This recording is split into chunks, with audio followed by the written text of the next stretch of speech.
Welcome to step number 5 of Enable Training and Consulting's 7 Steps to FRC Robot Success videos. In this video, we're going to investigate and enable Autonomous Mode. Autonomous Mode is an independent sub-VI which is run when the robot driver station has selected that mode. When running in Autonomous Mode, there is no driver control from the joystick. Each year, the default autonomous game code will change. For this demonstration, we're going to look at the simplified code that is supplied as the Robot Framework code. To open this code, create a new FRC Robot project and make sure to select the Robot Framework Radio button and not the Robot Framework with Game Code button. To access the autonomous code from the robot main block diagram shown here, double-click the Autonomous Independent sub-VI. Then open the block diagram by pressing Ctrl-E. On the left side of the block diagram are driver station sub-VIs. To the right is the operational code that we're interested in. By default, the main code is non-functional, as it's enclosed in a diagram disable structure. We can enable this code by right-clicking on the edge of the structure and selecting Enable this subdiagram.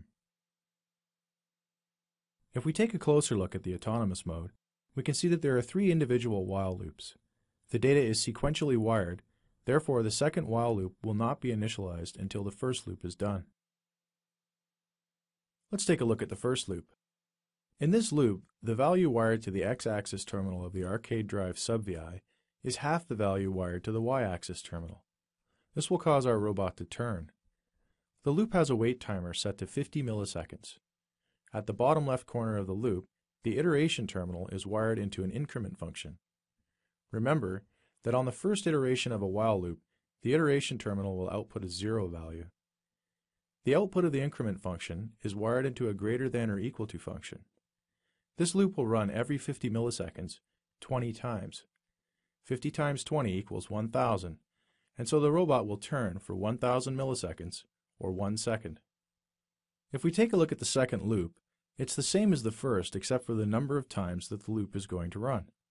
We can see that the loop will only run 10 times. Therefore, it's only going to run for half a second. Also, if we look at the values wired into the arcade drive sub-VI, we can tell that the robot is going to turn in the opposite direction of the first loop. In the third loop, the arcade drive has a value of 0 wired to both the x and y axes.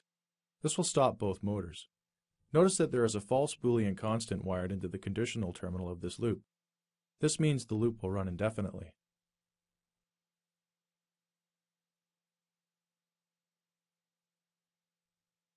To operate the robot in autonomous mode, first you must download the code to the compact reel by clicking the Run button on Robot Main. To start the autonomous mode, bring up your driver station.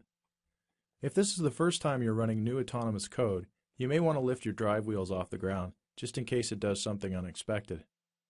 When all of the LEDs on the left side of the driver station show green, your robot is ready to run. Click the Autonomous button to change the operation mode, and then click the Enable button. Your code will begin executing immediately. To stop your robot, click the Disable button.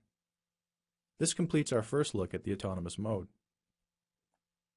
In step 5 of our 7 steps to FRC robot success, we examined and enabled autonomous mode operation.